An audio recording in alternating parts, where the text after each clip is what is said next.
No, sí, you think he's going to be doing that for a while? Exactly. Dice, "Pues, ¿sabes qué, güey? Como que no, no sabes cuál es la cosa. No, we knew about it. But I didn't realize. Things I got right after, like, they told me. Sorry. But, well, that's why I tried to bring it up this morning and have to call me too, but I'm like, do we really want to? Then are you a waiter? Okay, thank you. I don't know, it's up to you. Yeah, exactly. No, I know. And honestly,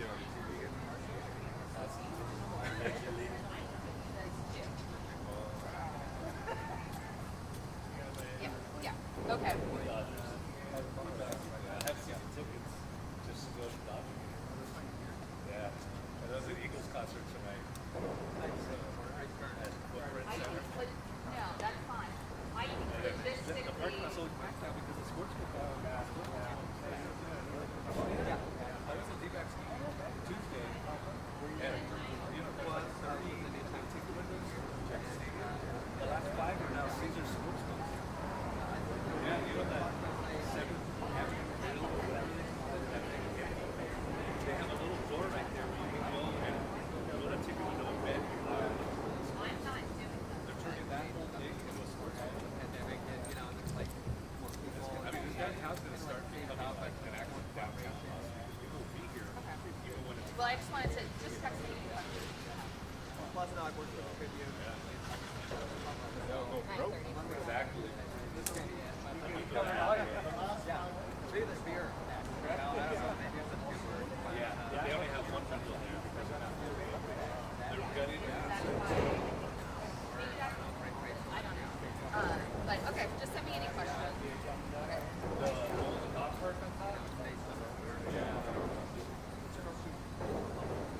Yeah, the old one. Yeah. Oh, the bar. I just walked by the house with a bar. Great.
I mean, we're here in all this.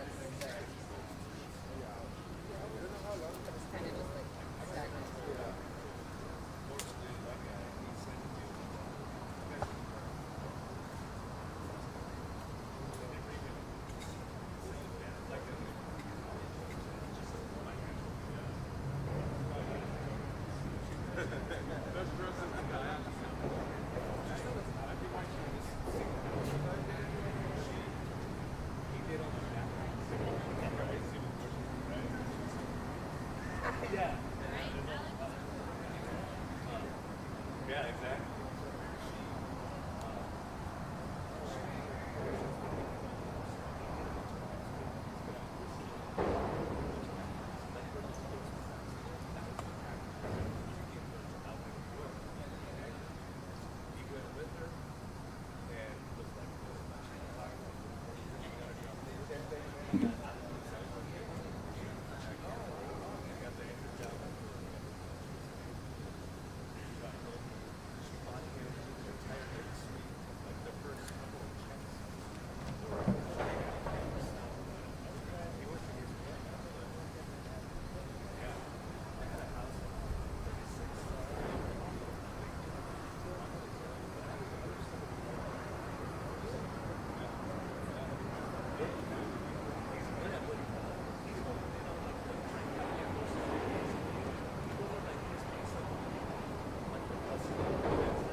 Good morning, members of the press. Thank you so much for joining us today. We're going to hear from three speakers today to talk about the so-called audit and the report that will be released at 1 o'clock today.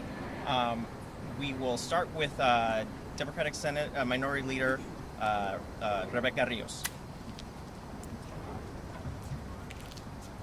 Hello, and thank you for joining us today. We are here today before the official report of this so-called audit is made public to remind everyone of just how untrustworthy this conspiracy-driven process has been, costing taxpayers their hard-earned dollars and sowing distrust in our democratic process. Let's not forget this audit is predicated on a lie, the big lie, which was put forward by Donald Trump and given oxygen by extremists. We've seen this from the start. Not content with the multiple legitimate audits and canvasses that certified there was no mass voter fraud immediately following the election, partisan Senate Republicans hired the unqualified cyber ninjas to help them perpetuate these lies and conspiracies. Over the course of the past few months, what was once meant to be a 2-month event has turned into a months-long spectacle where auditors engaged with conspiracy theories rather than dealing with facts. They've looked for bamboo fibers and Cheeto dust in the ballots. They've ignored the warnings and compromised Maricopa County's voting machines and are trying to put the tab on taxpayers. They've engaged with and used in their draft report conspiracies around a missing 74,000 votes, which displayed either a complete and total misunderstanding of election data or an intent on sowing outrage over nothing.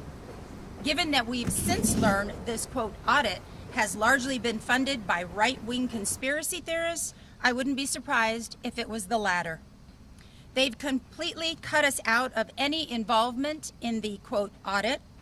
And most recently, Republicans in the state Senate tried to get Maricopa County routers, costing Maricopa County nearly $700 million, which plays a critical role in the community's public safety. This fake audit has consistently displayed a combination of incompetence and a total disinterest in finding the truth. Because the truth is simple and clear. Arizona's elections are safe and secure. They are now and always have been, because our elections are run by Republicans and Democrats committed to ensuring a safe process. Even in their draft report, where they admit that Biden won the election, they still hold that they can't draw any conclusions around the validity of the election. They continue to float pronouncements of fraud that risk trust in our elections and lay new ground to justify further conspiracies about our elections. And yet, after 5 months and significant resources, they still can't point to any specific moments of fraud. Why else would they have this official report go public on a Friday afternoon? And at the end of the day, this audit is a partisan game to them, designed to prop up former President Donald Trump's conspiracies. And Republicans in the state Senate and candidates for office have embraced these lies with open arms. They are forever tied to the audit, and no matter what they do this afternoon to try and prove its legitimacy or justify these actions, we know that this was nothing more than a blatant partisan exercise that has caused real and lasting damage to Arizonans and our democracy. Thank you, and with that, I will pass this on to Leader Bolding.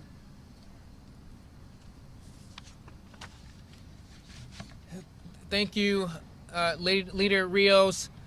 We're here today to speak out against on what we know and what we've always known to be a purely partisan exercise disguised as an audit to allow radical right politicians and interest groups to fundraise large sums of money and to capitalize on people's uncertainty that these politicians themselves caused. Arizonans are fed up with the chaos, with the misinformation and the general circus these candidates and members running for office and those currently in office in the Senate have created around elections. Arizonans, they want competent, sane leadership, and this audit showed just how far not only our Arizona Senate, but Republicans who are running for the Senate have fallen from their desperate attempts to cater to former President Trump. Arizonans understood what this partisan audit was all about from day one. Both Republican and Democratic officials alike have come together and spoken out about it, which makes those who've stayed silent or those who've chosen to shamelessly back this audit all the more out of touch. Early analysis from the report, expected to come out later today, shows now these candidates and the radical right members of the Senate will move the goalposts even further. They'll shift their claims about the audit results and now talk about election process. Candidates running for office have a choice. They can either remain silent or actually speak the truth and facts. We can't continue to hear this plea of desperation for former President Trump's support to confuse and mislead the public. Just look at the Republican U.S. Senate primary. For the past few months, Arizonans have been forced to watch these candidates go back and forth to announce claims that Trump actually won Arizona, to actually create a purity test to say, if you don't believe in this audit, if you don't believe that former President Trump won, you're not Republican enough.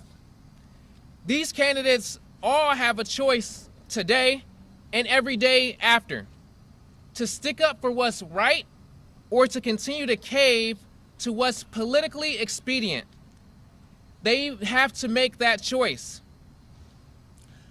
Of course, what we've seen not only amongst these candidates, we've seen our governor, Doug Ducey, literally keep his head in the sand in a desperate attempt and hope that former President Trump might forget about him and stop attacking him as he's done several times.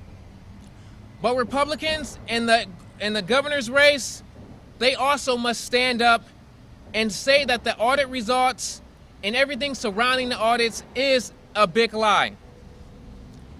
It's endlessly disappointing to see what our politicians have come to, candidates embracing lies for the sake of one person. But now, as we await the official report to come out in just a few hours, the time for these politicians and these political calculation games must end. Now it's time for us to stand up and speak truth to power. It's time for us to continue to make sure that Arizonans know that democracy is safe here in this state. And with that, I'd like to bring up Maricopa County Supervisor Steve Gallardo. Thank you, Leader Bolding. Thank you, Leader Rios, for coming down here this morning. Let's kind of go over a little. First of all, for the record, Maricopa County Supervisor Steve Gallardo, District 5, Southwest Maricopa County. But let's go over a little history lesson here, okay? In 2000, Maricopa County pulled off 3 elections right in the middle of a pandemic. We had to adjust our efforts, we had to make some changes, but we conducted 3 elections in 2020. First, the presidential primary, conducted it, no problems, no complaints. Went off beautifully. We had another election, the primary, in August. Once again, no concerns, no complaints, went off beautifully. We had our third election in the middle of a pandemic. It was our general election. Once again, no complaints, no concerns, no inquiries. It wasn't until 3 or 4 days after the election, as many of those that were supporting President Trump at the time were not happy with the election results. They were frustrated. How can our candidate lose? It must be fraud. No other answer. There has to be some type of mischief within the elections department or outside forces that changed the results. So they started to complain. We went through 13 different lawsuits just within 6 weeks. Every one of the lawsuits were dismissed with no evidence, no founding credibility to any of their claims. We then get a subpoena. Okay. We then get a second subpoena. Okay. I then get a call from President Vance saying, Steve, I need your help. They're knocking down my door. I need a forensic audit. I said, Karen, what is a forensic audit? She goes, I don't know, but I need one. They're knocking down my door. I need something. I said, Karen, there's so many things that we got to take in consideration. One, what is a forensic audit? What are the parameters? How do we do this? Who's doing it? There's a lot of unanswered questions.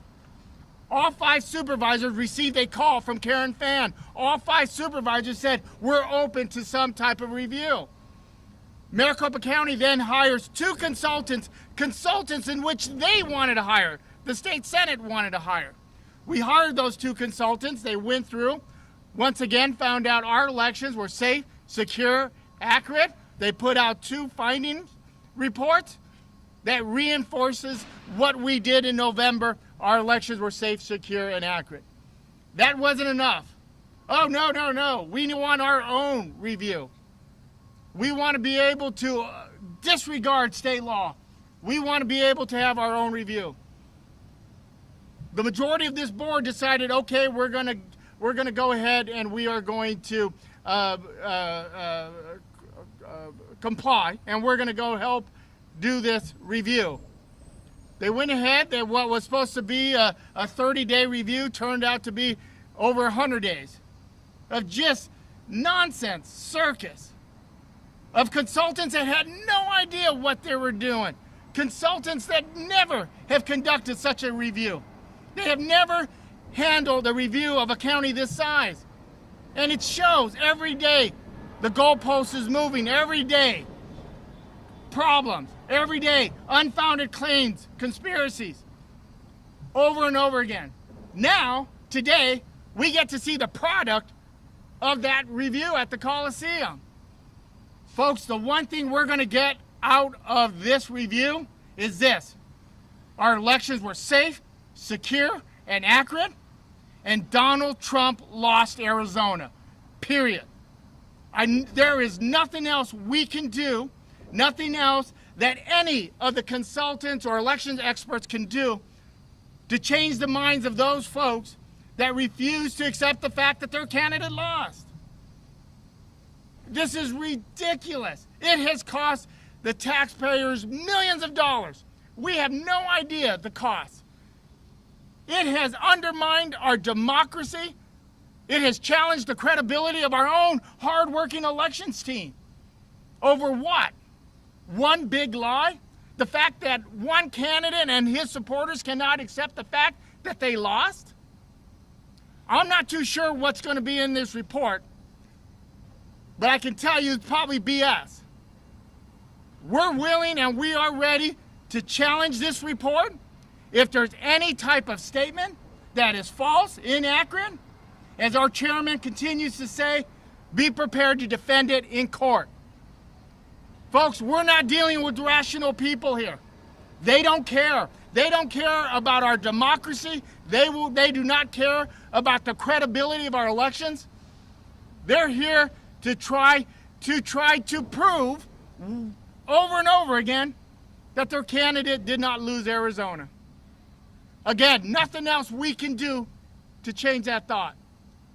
We're not dealing with rational people. Look at what they did to one of our own colleagues on the board. The only supervisor that was willing to talk to them. The only supervisor that was willing to engage them and listen to their complaints. He thought he was speaking to them in confidence. He was giving his opinion. They recorded his conversations in March and January, only to be able to use it against him 8 months later. These are the folks we're dealing with.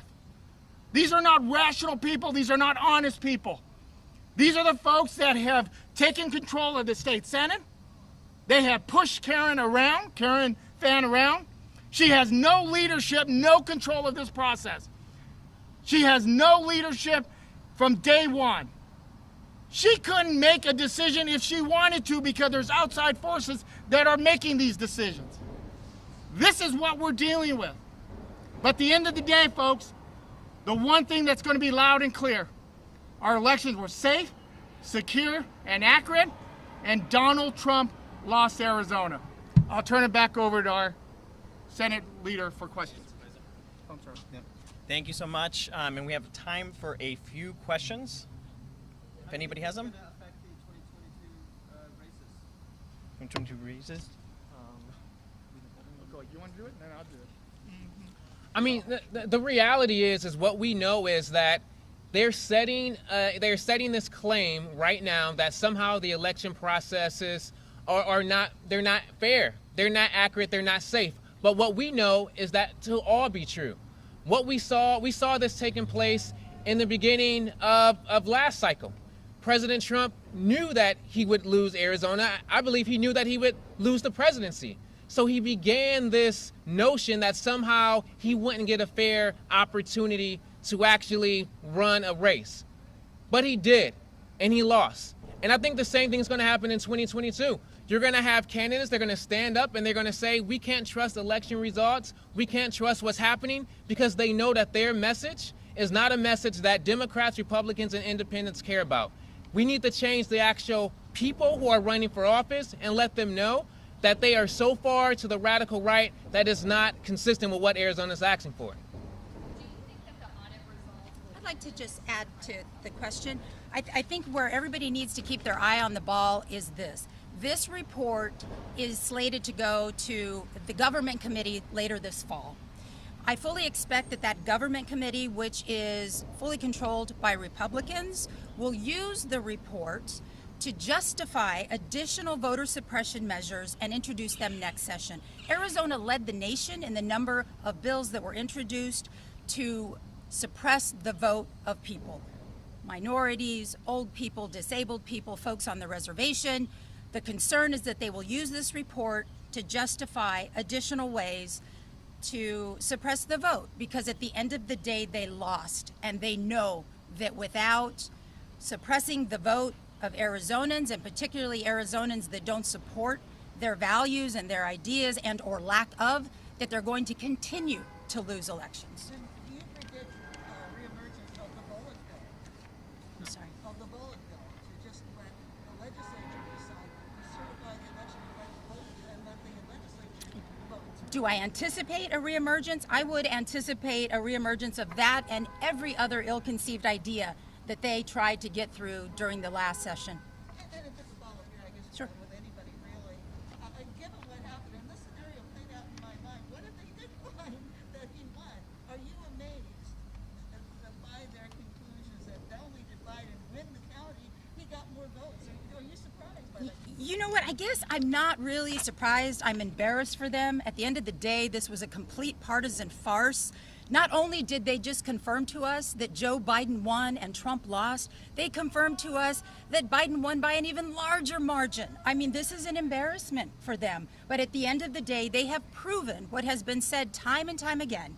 Our elections were safe and they were secure. And so I would add this, based on that draft report that we've all seen, they should just stop at page 2.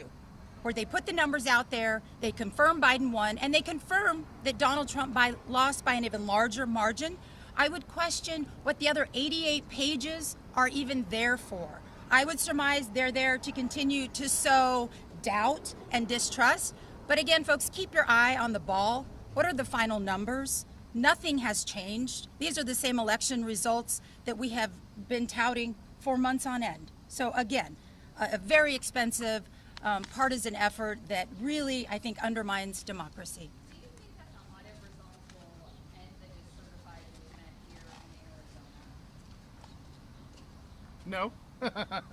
No, I think you have a small and very loud group of folks that there isn't anything that we can do, their own consultants or our consultants, nothing that could be accomplished that would convince them our elections were safe, secure, and accurate. They won't. I mean, that's the fact. And to answer your question, going back to the 2022 election, yes, I think the vast majority of voters, Republicans, Democrats, Independents, have confidence in our election system. We see it in the polls every day. Look at the polls. Republicans, Democrats, Independents have confidence. You have a small group of folks that are going to continue to want to try to put a wedge, to try to convince folks that our elections are somehow fraudulent and not accurate or safe. But the fact is this, any candidate who's running for office in 2022, there's one question: where are you at on this election fraud? Come on, no more standing on the sideline, Brenovich. No, Governor Ducey, no more being quiet. All these Republicans that know that the folks that are pushing the audit are just downright crazy. No more being quiet. They have to come out publicly and now tell everyone where do they stand. If you plan on being a candidate in 2022, you can bet that will be question number one by the voters of Arizona. Where are you at on this election? Are you with the conspiracies and the con artists? Or are you on the side of democracy, the Constitution, and the rule of law? That's the question that's going to be asked to every candidate. And we'll take one more question, Ms. Gregg. I just also want to remind everybody that former President Trump called for Mark Brnovich to investigate this election this morning. So there is some outside pressure going on still. Ms. Gregg, yep, the last question. This is for anyone. What do you guys make of the Cyber Ninjas data comparisons that found voters voted from prior addresses or had moved out of state or may have voted from two counties? We have seen, I saw the similar draft report. I would venture out to say that's not going to be the same report we see later on today. I think they continue to try to pick and choose what are going to be winning talking points for some of the Trump supporters. Nonetheless, we're prepared to defend every point, every action in that audit report. As our chairman has said over and over again, be prepared to defend this in court. Every type of findings, any type of accusation, any type of question they have had, we have been able to rebunk from day one. We've been able to correct them. The fact is, you have consultants that have no idea what they're doing. They have never done this before. They are clueless and inexperienced. That's what we're dealing with. The only thing that keeps them here doing it is the fact that they're making a lot of money doing this. This is about energizing the base and raising money. That's what this is about. This isn't about trying to find the truth. They know what the truth is. They won't accept it. It's about energizing the base, raising money, and they don't care if our democracy is put at risk. They don't care. But nonetheless, we'll have to see what the report says. We still don't know how much it costs, though. Are you guys concerned about the private donors? Does it matter at this point? I think it just points once again to the illegitimacy of this audit. We know that some $5.7 million was funneled in to fund this audit from Trump's supporters. I mean, again, this is a complete farce, and I think that just continues to confirm that this is simply a partisan effort meant to pump up the ego of Trump, who lost Arizona. All right, thank you so much, members of the press, for joining us today. That's going to be a wrap for this press conference. Thank you all so much.